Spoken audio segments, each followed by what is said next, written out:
Good afternoon, everybody. We're going to get started. So welcome to all of you, Buckley Fellows, friends of the Buckley Institute, panelists, guests, those coming from across the country or just down the block. My name is Will Barbie, a sophomore in Silliman College at Yale, serving as the events director of the Buckley program this year, and I am delighted to host this panel today with our guests, Miss Heather McDonald and Dr. Spencer Klaven. The official title of our discussion is The Destruction of Distinction, Celebrated Mediocrity, Pursuit of Comfort, and the Spoiled Child Psychology. Now, the first thing that I think of when I hear the term celebrated mediocrity is the proliferation of participation trophies on elementary school playgrounds and the concept of everyone's a winner, a concept that, as I'm sure many members of my generation can tell you, has been instilled in our collective psyche. However, I expect this conversation will lead us to see that the roots of celebrated mediocrity go beyond the mere avoidance of hurting children's feelings. Perhaps our society has become corrupted at its core by the pursuit of comfort found on college campuses like our very own Yale, where I have personally witnessed several examples of spoiled child psychology in action. Perhaps it stems from the politicians, thinkers, and artists we have placed at the center of our cultural idolism, who often espouse contempt for the very institutions that gave them their influence.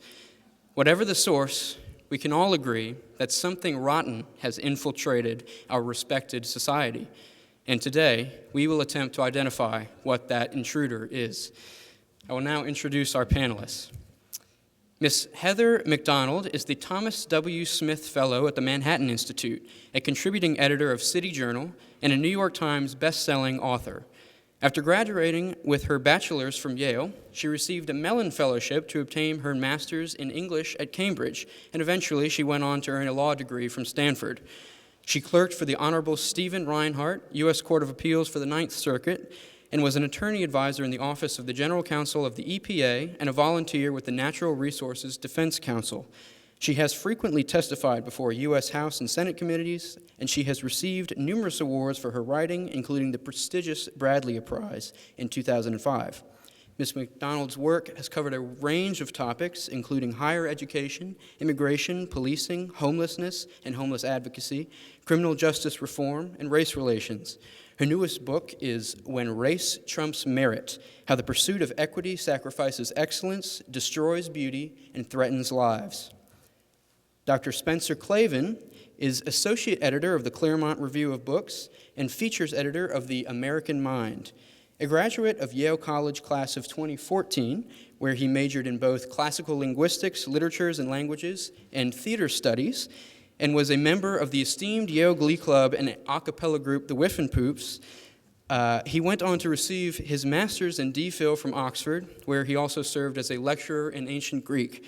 His most recent endeavors include his time at the Claremont Review of Books, where he has written on topics ranging from quantum theory to classical Latin, modern politics to Marvel Comics. He is also the host of the Young Heretics podcast, described as, quote, the classical education you never knew you were missing. His most recent book is How to Save the West: Ancient Wisdom for 5 Modern Crises. Welcome.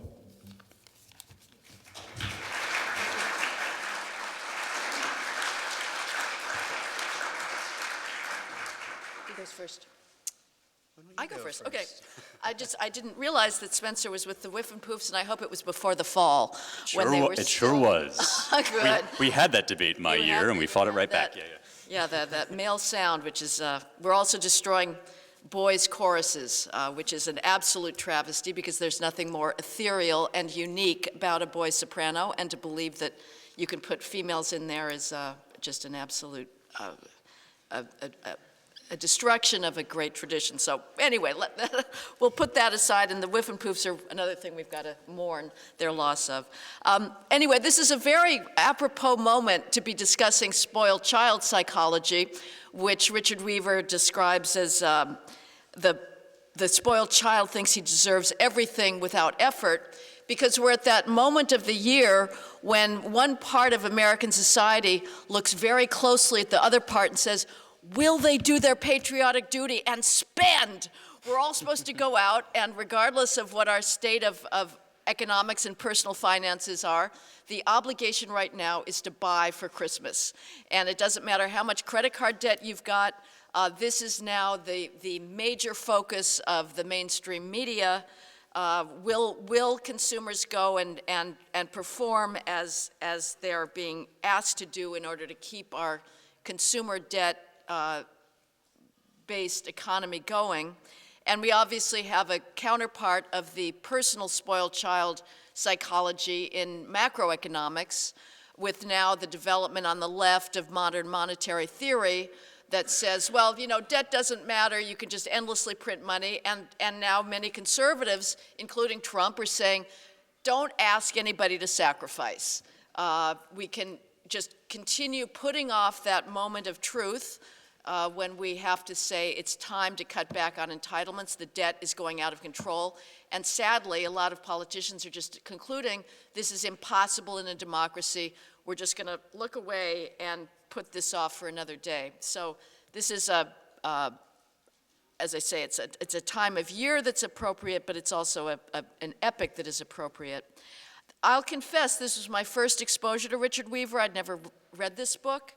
And there was much in it, as far as I was concerned, to like, much that was prescient about our modern society, insights that I cannot disagree with, such as he saw early on the mediocrity in high school education that was started with John Dewey, the idea that high schools are really just about socializing children, not actually cramming knowledge into their empty noggins. He called colleges a playground for grown-up children.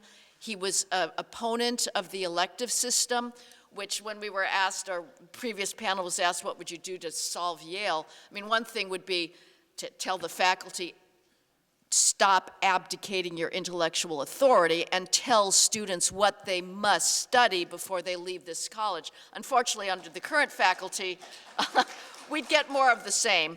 We'd get the race studies and the ethnicity and migration program that Salovey is so enamored of being crammed down even more people's throats. But in theory, students deserve no discretion in choosing their classes. I didn't study history. I was at the best history college in the country, and I studied no history because Yale saw fit to give this to my whim, and I got away with one intellectual history and completely ignored the American history department, which is I will never recover from. I try to make up my debt, and I simply cannot. His aesthetic judgments, I thought, by and large, were very apt. He's right about hearing in the classical style personified by Mozart, the embodiment of an aristocratic, noble worldview, and seeing what was happening with the rise of Romanticism with Beethoven and the growth of the individual expression in music. And he also was pretty apt, I think, about Impressionism in music and Debussy and the dissolution of form. In painting, I think also he was onto something when he saw the beginning of modernism was the start of the interest in landscape, in portraiture, in still life, of the acute observation, he said, of the physical world. I would also say the psychological world. Portraiture is uniquely a Western phenomenon. I recently went to a very well-attended, well-received show in Boston at the Museum of Fine Arts of one of the great 19th century printmakers whose most famous work is The Wave. And I realized for the first time that his and every other Asian painter and printmaker's representation of human beings, they are absolutely cookie cutter. They're schematic. There is no exploration of the sorrow of aging, of the aspirations of youth, of disillusionment that we have in the great portraiture painters of the West. And so that also, that is an aspect of modernity that is very different from the medieval art which Weaver loved. His judgments about jazz, as Roger mentioned, there's something bracing about reading somebody who is obviously totally uninhibited by our current worries about race, because as Roger wrote in his introduction to the book, his critique of jazz is heavily racially inflected, and I think he was wrong, but he was probably too early to know in the history of 20th century classical music. He's not a fan of the improvisation in jazz. He thinks this is, again, too much of a freedom and power given to the individual. But jazz was hardly the first to allow its performers to improvise. The da capo aria in opera seria was the source of the soprano, or the, even better yet, the castrato. Like, this is the one good thing. Can we at least have this out of the trans movement? Can we get castratos back? I yearn to hear that voice. So please give us one upside to this, otherwise the most bizarre development in the entirety of human history. So Weaver, it's hard for us to completely hear the rejection of jazz that he's got, because some of it is absolutely great and is a part of our American contribution.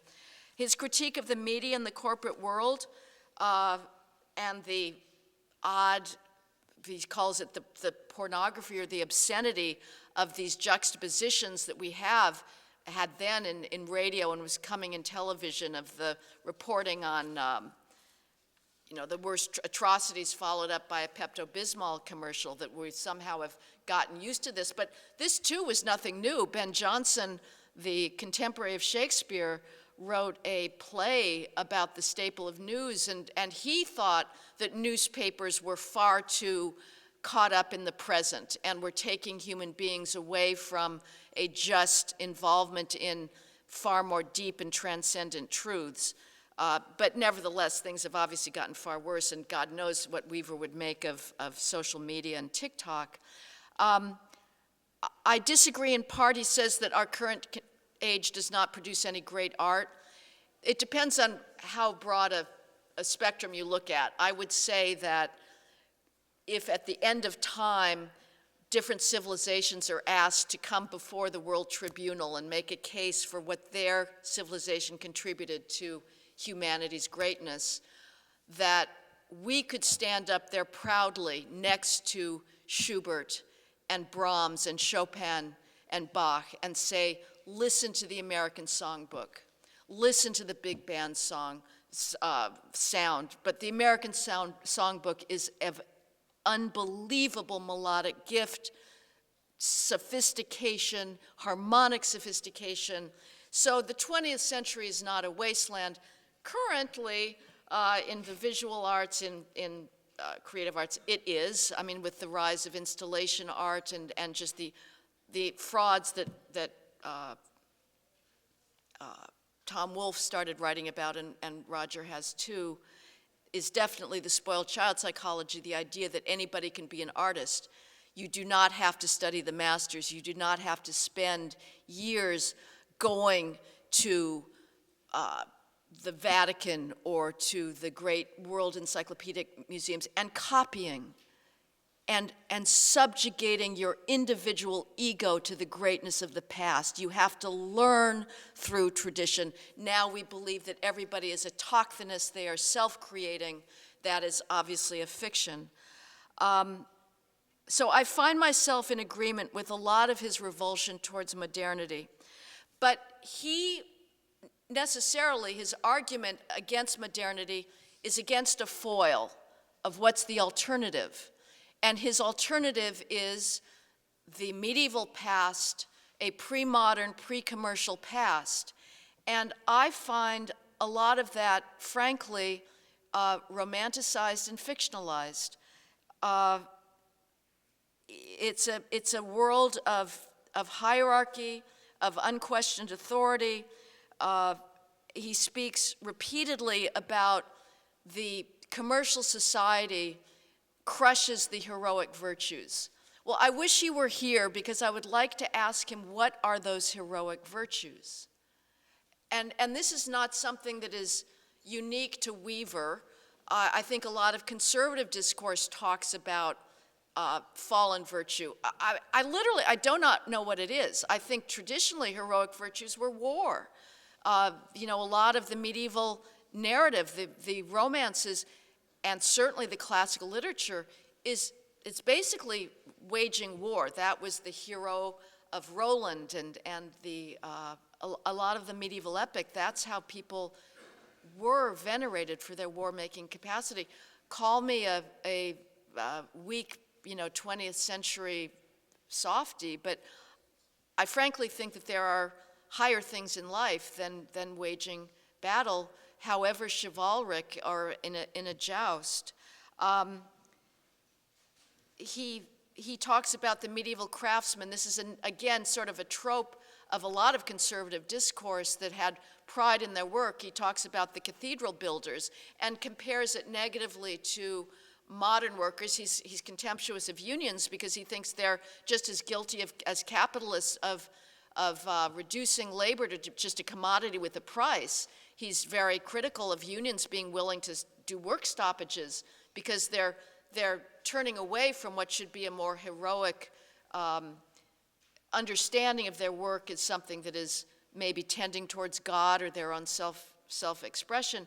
But I don't know how many of the people, the stone masons that were carrying with oxen, stones up mountainsides, were they really that feeling emotional and personal fulfillment out of their work? I tend to doubt it. I think that that our current individuality is a gain and is something that they did not have back then. And as Roger also mentioned, the Southern gentleman, difficult to take. I'm reading now a slave narrative, and half of it may be untrue, but the absolute power that was given to people under slavery resulted inevitably, as the founders would have understood, in grotesque sadism and unrestrained cruelty. And it's very hard to put that out of my mind when I hear about the Southern gentleman as somehow embodiments of the chivalric ideal. He presumably supports a highly aristocratic feudal society with the aristocrats. But if you listen to contemporaries or somewhat later, Beaumarchais and even Molière, aristocrats were also seen as fops. They were not necessarily paragons of virtue themselves. So I'm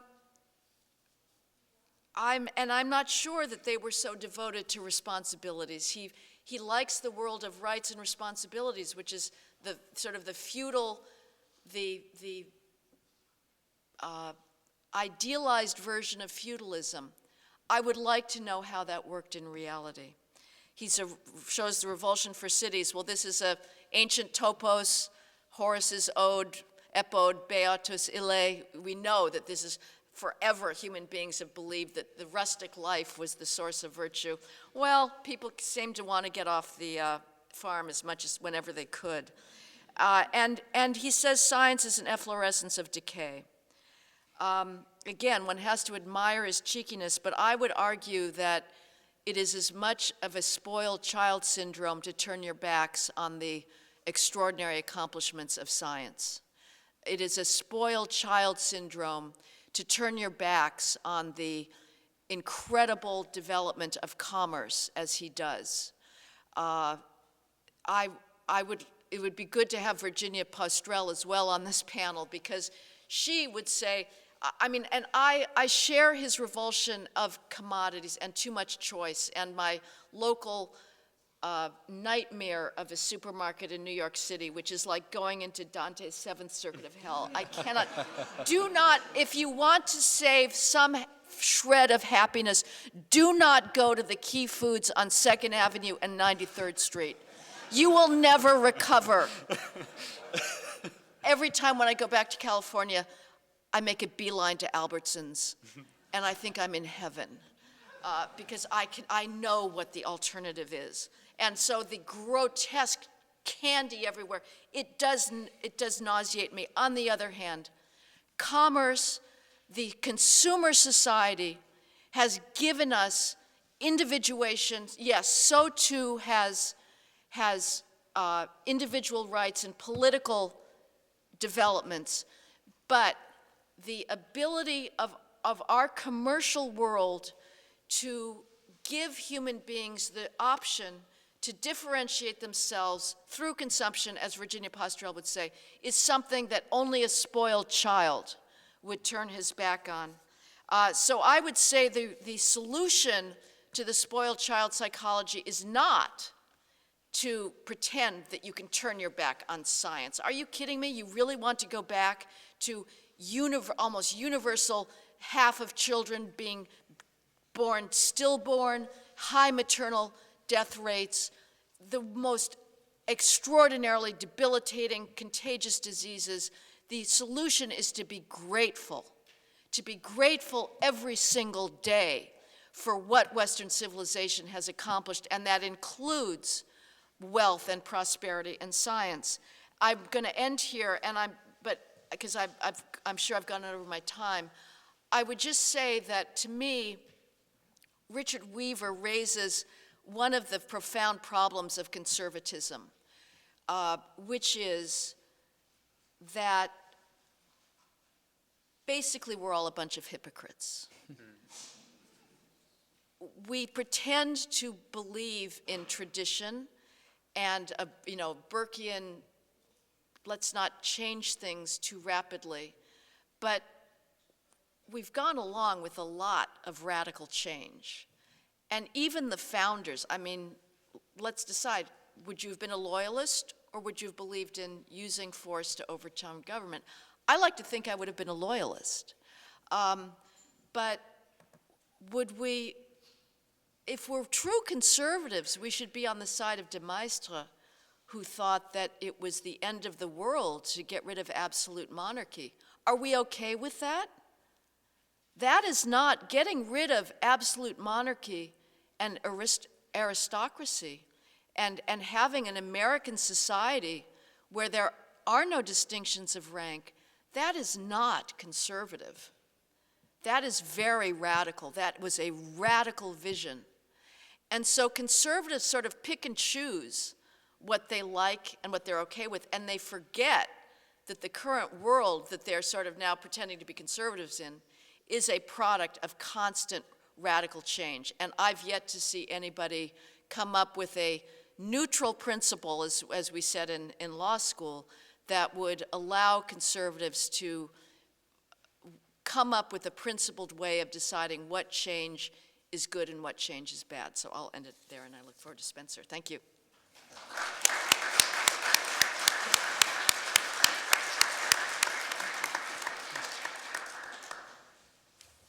All right. First of all, Heather, Albertsons, not Trader Joe's? No, Trader Joe's is too fey for me. So. All right, fair enough. They have great cheese. Yes. I'm really glad to be here. This is actually my first sort of extended return to New Haven since graduating, which, as Will said, was in 2014. And for those of you who are keeping track at home, that's 1 year before what I affectionately refer to as Halloween Costume Gate, which was the Christakis affair, the shameful Christakis affair. So it was a simpler time. There were no land acknowledgements at the Dramat. And I was in the WIFs before we had our annual debate over are we going to admit women, but a small contingent of which I'm proud to have been a part said no. Alas, o tempora, o mores. I'd like to start what I have to say today by trespassing a little bit on the territory of the previous panel and observe that if the conservative movement had an official game show, I think it would probably be called Where Did We Go Wrong?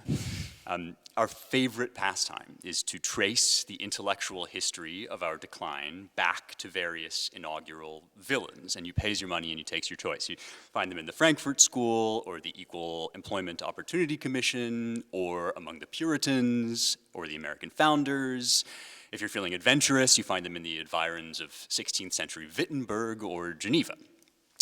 And I think that's perhaps why Roger Kimball writes in the foreword to this edition that it's almost comical to find Richard Weaver in 1948 outdoing us all already and locating the origins of Western decadence in 14th century England and Avignon. This is the sort of thing that sends you scrambling back to the Stanford Encyclopedia of Philosophy going like, nominalism? What? Why? And if that's really an absolute truth, then maybe the fault is not quite in our stars. But if it really goes all the way back to William of Ockham, then we benighted millennials are within our rights to ask whether we ever stood a chance. And that's before we even get into you poor Zoomers. I mean, if you think the 1619 Project has a bleak understanding of the rootedness of evil in America and in history, eat your heart out, Nicole Hannah-Jones, But what's really interesting is Weaver actually did think it was possible to correct what had gone wrong in Western history.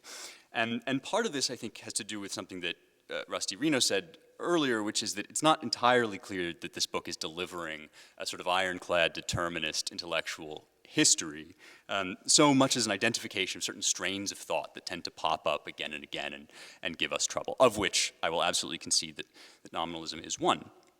But another reason why Weaver thought you could reform is because, this is a quote, he believed that the world is intelligible and that man is free and that those consequences we are now expiating are not the product of biological or other necessity, but of unintelligent choice. And in that sense, I have to say that although I do find Weaver's deep cut into the high Middle Ages a little amusing, I also admire it quite intensely. It shows that despite his many disconsolate misgivings about this book's title, he really did believe what it claimed. He thought that ideas have consequences. And he might have been paraphrasing there Thomas Aquinas, citing Aristotle, who says that a small error in the beginning grows enormous at the end.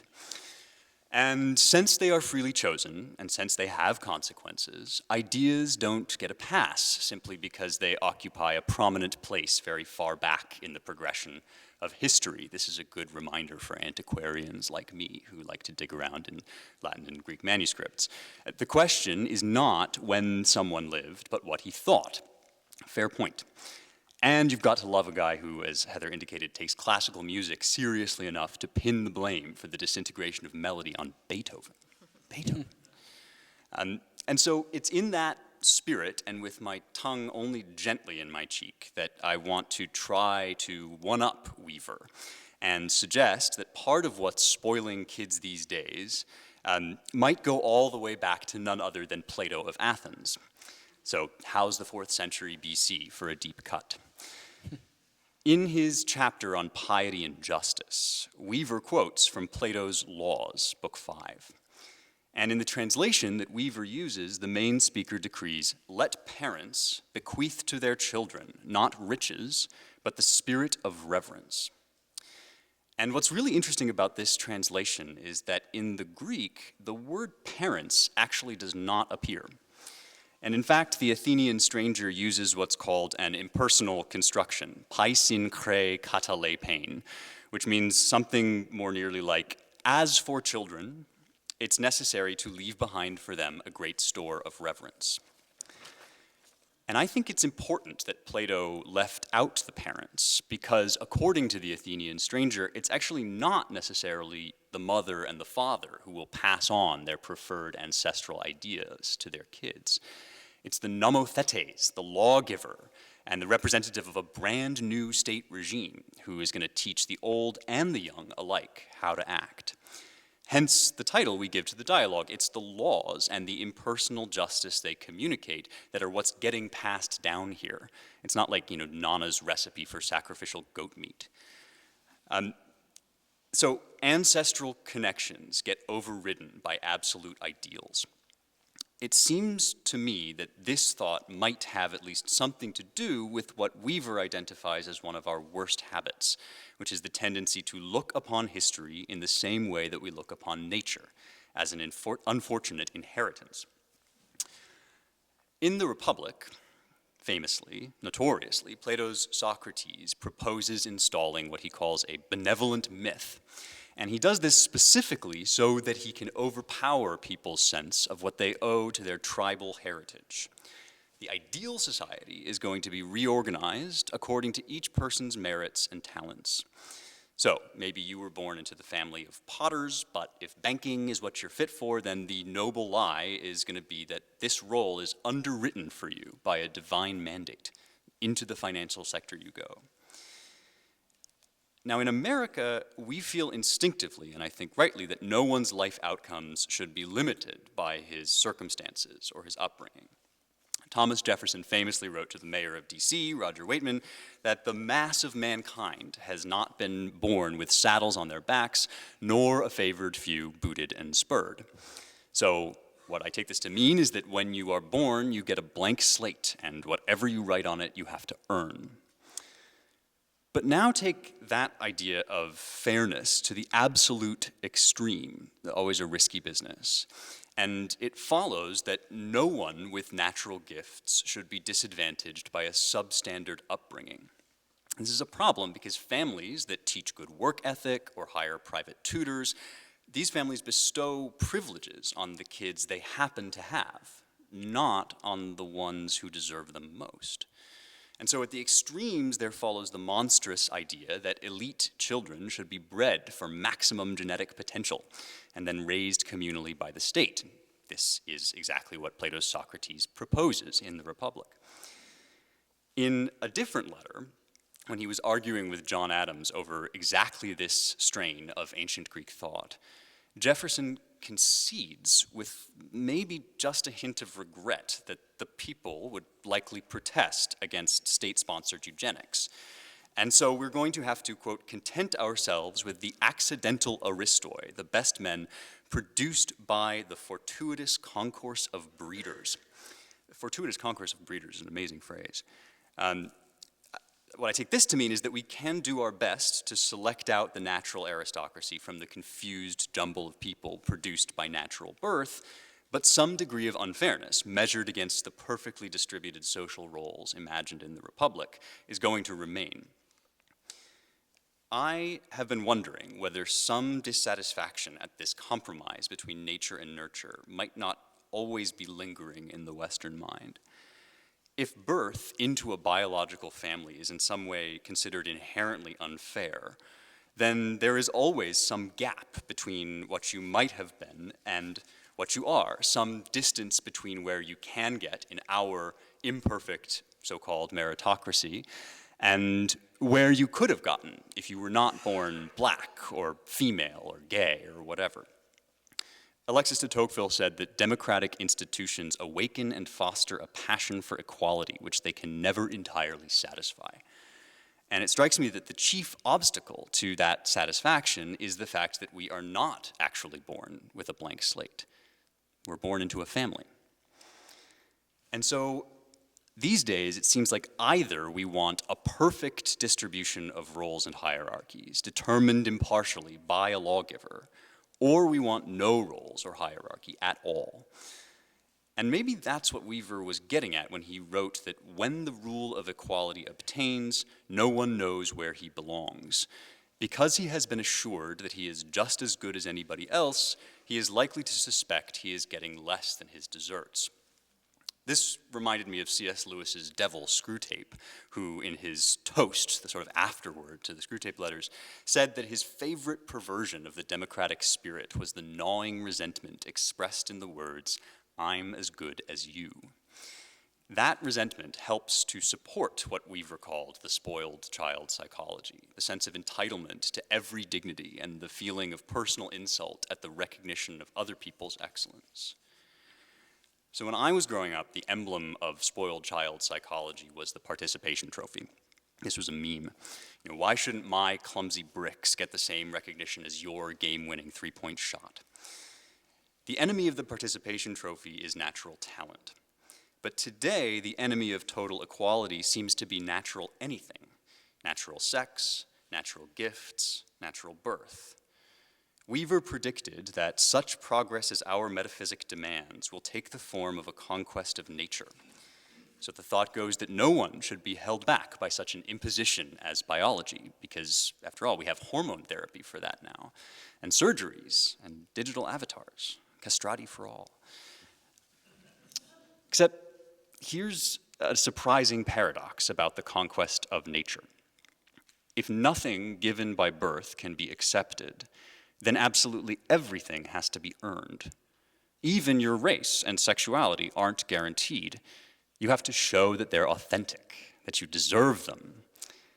If you have a problem figuring out whether you're for me or Trump, said Joe Biden in the last election, then you ain't black.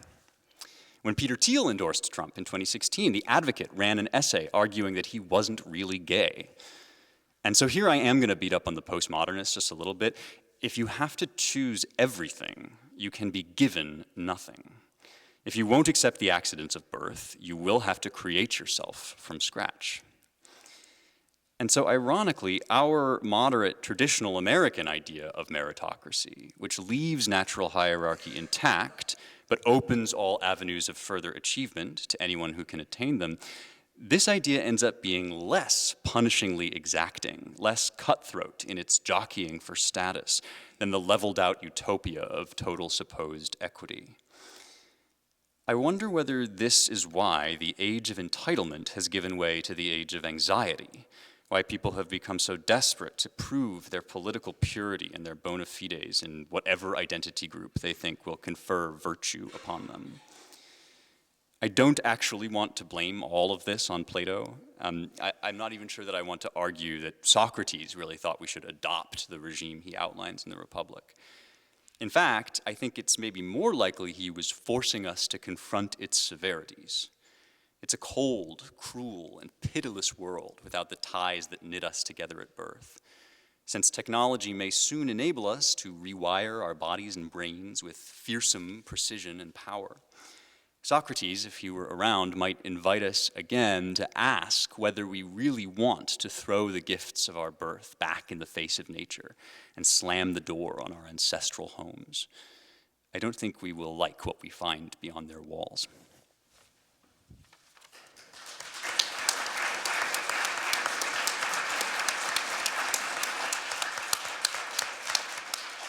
Thank you both for very profound opening remarks.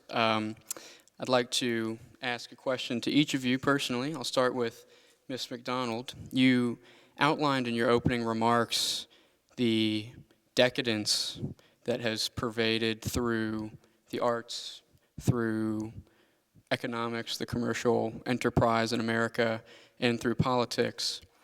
Many people would take that and say, we need a government intervention, right, to correct the wrongs and reinvigorate society. But what other means do we have to fight back against this culture of decadence without fundamentally destroying culture itself? How do we change it through culture and through economics outside of the government?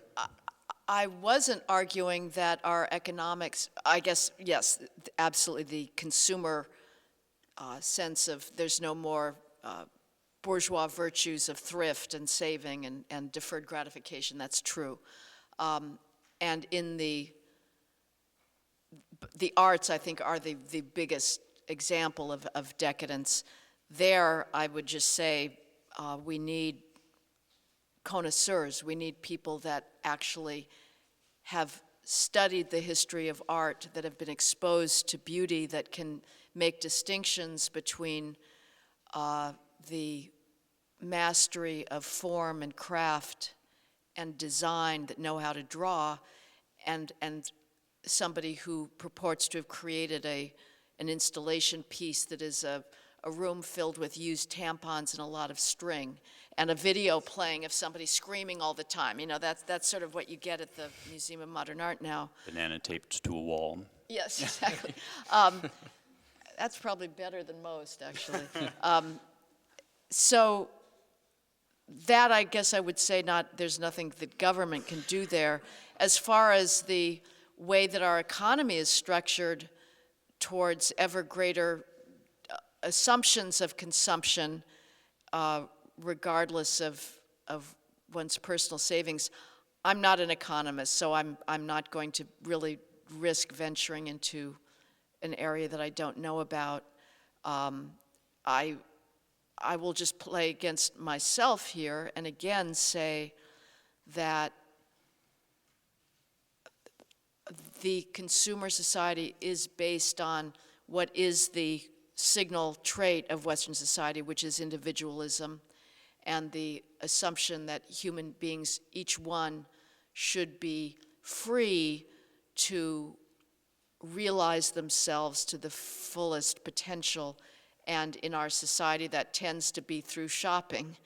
I was never a shopper, so I was one of those sort of 60s earth, people types that you show up at prep school and you've got your jeans and your torn, plaid shirt and whatnot. But still, that was a form of consumption. And I'm very skeptical that any of us want to go back to a world of limited choice and people staying in their rank.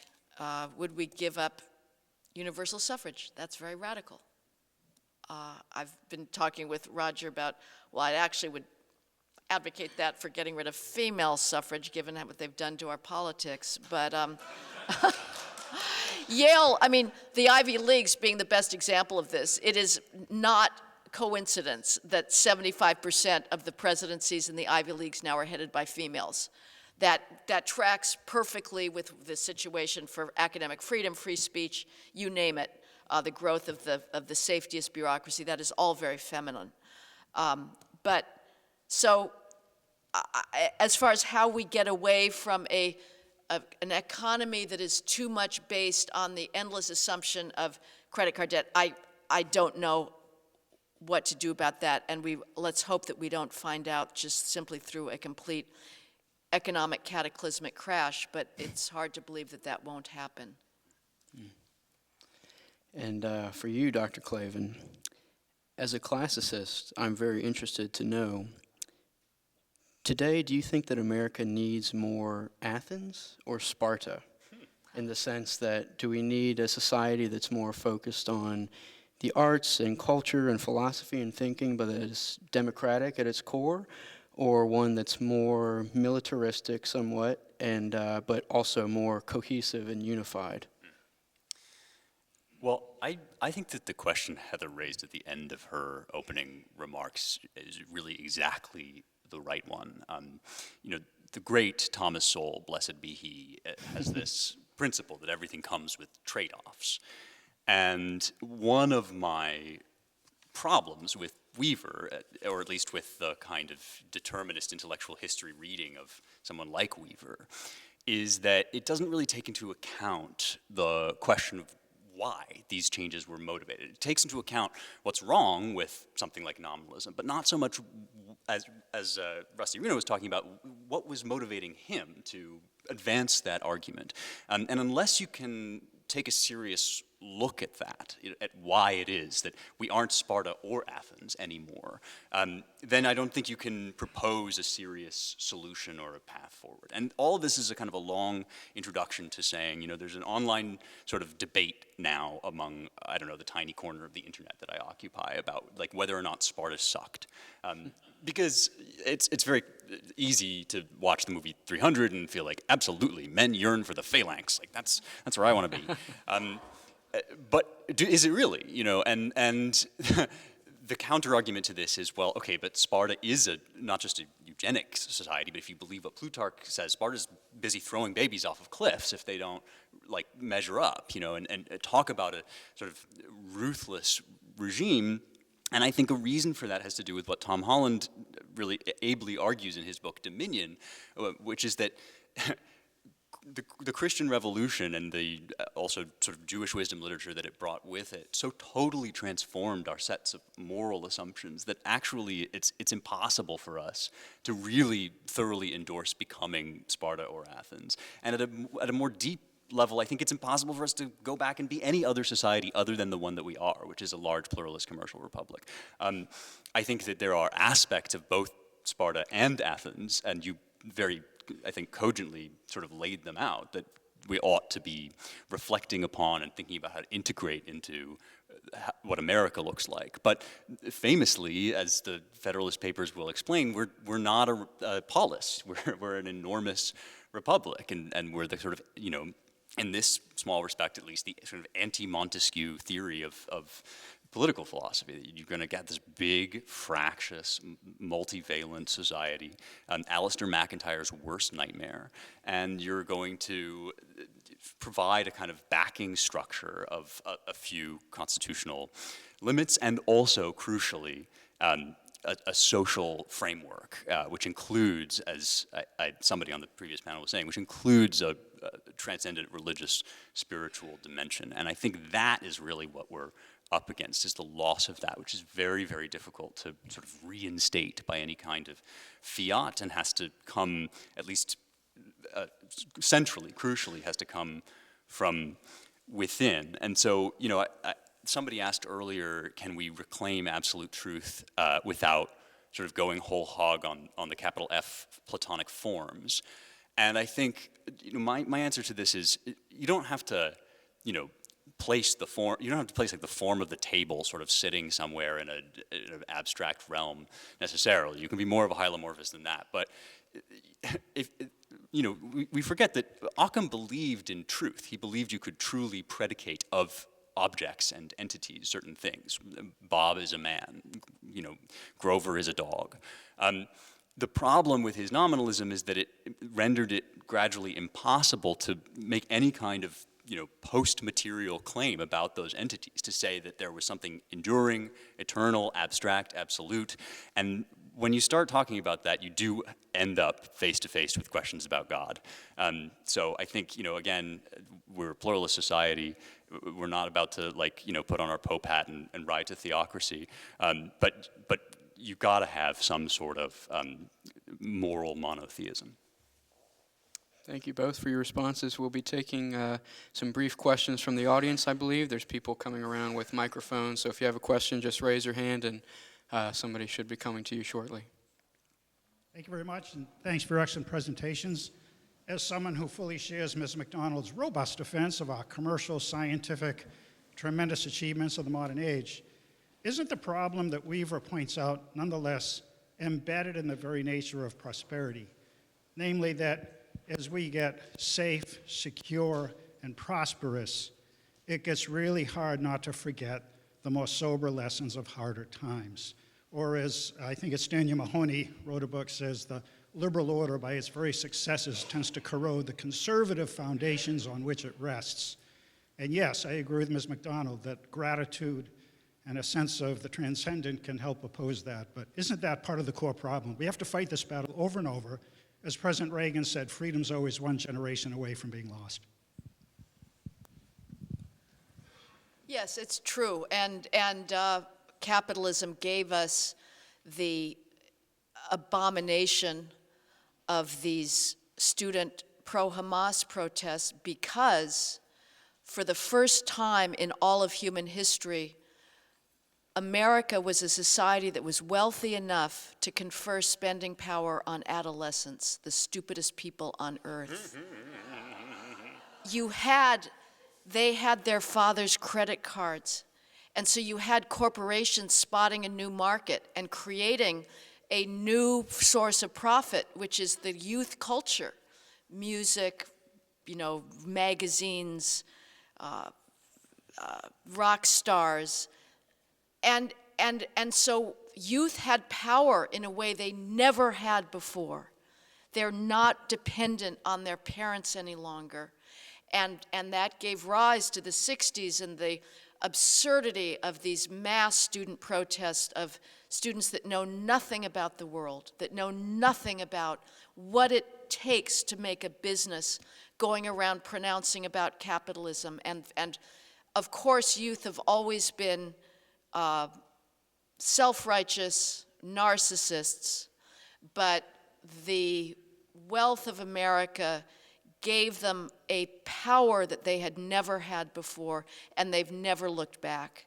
The baby boomers took over with their solipsistic worldview, and young people today continue to be regarded by large parts of the baby boomers. Of course, I remember in the 90s there was sort of a journalistic trope by these 50-year-old reporters saying, "Where's all the campus protests?" You know, as if this is something that's obligatory on students now, that you're not really a student unless you're protesting. No, how about you shut up and read your Plato, you know, read some George Eliot. You should be seen and not heard. And I speak as one who was a talker in college, to my eternal embarrassment, you know. Now I think that there should be no seminars, like just sit and listen and take in knowledge from scholars. That's what you're here for, you idiots. So yes, it's very hard to keep a hold on the virtues of self-reliance, of deferred gratification, when you have a society that is so sloshing around in excess wealth that they can pay people not to work, they can pay people to be drug addicts, they can pay people to accomplish absolutely nothing, to be single parents. And so that's very tough. On the other hand, we have to make a choice between this and the possibility of having wealth and opportunity and science and still being grateful and living in a world of almost universal penury. We've got to choose our present world. That's the problem. Well, speaking as a self-righteous narcissist, I'm personally very offended by this hate speech. Our community has suffered enough. Solzhenitsyn, in his Templeton lecture, 1983, opens famously, probably everybody in this room knows it, with a story of his youth. And he said that when the sort of darkness was descending over Russia, the old men around him, when he was a boy, would say, "Men have forgotten God, and that is why all of this is happening." And he then endorsed this as an explanation of basically the entire 20th century. It calls to my mind what stands out for me as like the signal commandment to the Jews before they crossed the Jordan. You know, obviously there's a lot of commandments in those chapters of Deuteronomy, but the one that really strikes me as, in some sense, summing up all the rest is Zikor al tishkach. Remember, do not forget. And the thing that you're being invited to remember, I suspect, is the suffering, is the wandering in the desert, at least partially, right? The dependence upon God and the need, which is where, you know, man encounters his desperate need for God and all of his illusions of being able to subsist without some sort of spiritual aid fade away. I think it's in Ezekiel that God says, "I will drag you out into the wilderness, and there I will plead with you. When all else fails, I will take you into exile, and there you'll hear my voice." This is a hard teaching. You know, this is a bitter pill to swallow. And your question is, I think, on everybody's mind. Is it? Can we have it without that? Can we get the revival without the, you know, suffering and the crash? And I personally would like that very much. I don't know whether it is possible to return to a sense of meaning and spiritual purpose at a society-wide level without that sudden sharp shock. But was it Clausewitz who says that God watches out for drunkards and the Americans? You know, that there's for me, the question, since I have no idea what's going to happen in the future, is one of hope. And my hope is that revival is possible without terrible calamity. I would also say, I would just add a sense of principle, that I would also say revival is possible without a belief in a transcendent deity. Meaning is possible without belief in a transcendent deity, that there is, I know that for believers, it's very difficult to imagine a world without that, and I'm very sympathetic to that. But my feeling is the universe is that we have a surfeit of meaning. It's not that without God there's no meaning. There's still, I cannot begin to take in Mozart and Bach and John Singer Sargent and Max Beerbaum. It's too much. So I think one can, with all due respect to the absolute primacy and importance of belief in God, one can also have a life of purpose, self-discipline, the love of knowledge and beauty that is grounded in the sense of human possibility. I'm not denying the importance of religion, but that is not necessarily a implacable precondition to a society that has a better sense of gratitude for how we got here. I believe we have time for about one more shortish question.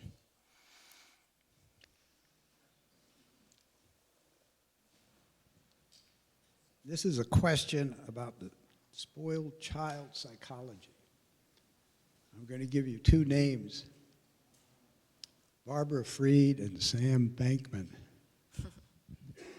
Would you two comment at all about what happened to their son?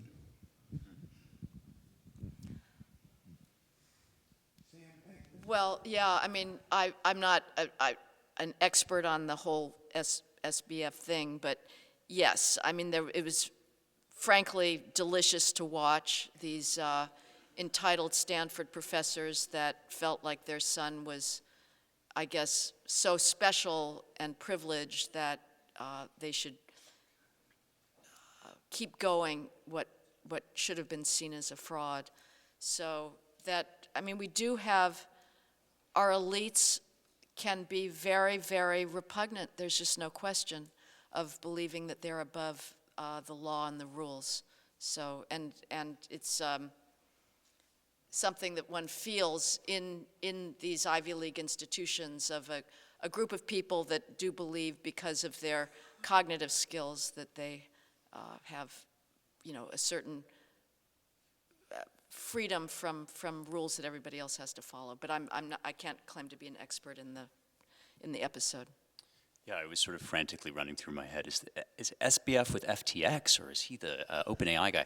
But he's the crypto guy, right? I mean, yeah, I think it's sort of emblematic. I agree with everything Heather said. On the one hand, it's a very modern story, both because of the blockchain element of it, and because of the confection of imaginary value out of nothing, which is in some ways a little morality tale about what Heather opened by talking about.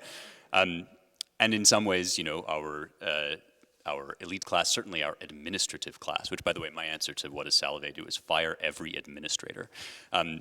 Every diversicrat. You know, these things are very much of contemporary. On the other hand, there's something about good old-fashioned corruption that, for all their sort of modern pretensions, a lot of the time you scratch beneath the surface, and what you're really dealing with is an aristocratic court with all of the kind of ugly blemishes that implies. Well, I believe that concludes our panel this afternoon. So we have about a 20-minute break before the next one, and please join me in a round of applause.